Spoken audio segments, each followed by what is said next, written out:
1 cup அரிசி மாவு, ஓமம், உளுந்து மாவு 2 டேபிள் ஸ்பூன், வறுத்த உளுந்து தான் எடுத்திருக்கேன்.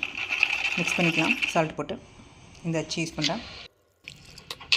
ஹாட் வாட்டர் தேவையான அளவு, கிளாரிஃபைட் பட்டர் 2 டீஸ்பூன் அளவு எடுத்துக்கலாம். நல்லா மிக்ஸ் பண்ணிக்கலாம். முறுக்கு மாவு பதத்துக்கு மிக்ஸ் பண்ணிக்கோங்க.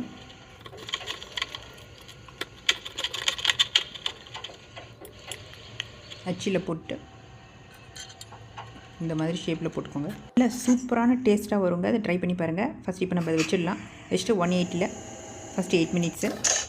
அப்புறம் இதை திருப்பி விட்டுருங்க. விட்டுட்டு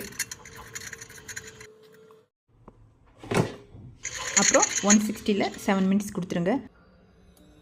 ரொம்ப நல்லா கிறிஸ்பியாக டேஸ்டியாக இருக்குங்க. ட்ரை பண்ணுங்கள். தேங்க்யூ.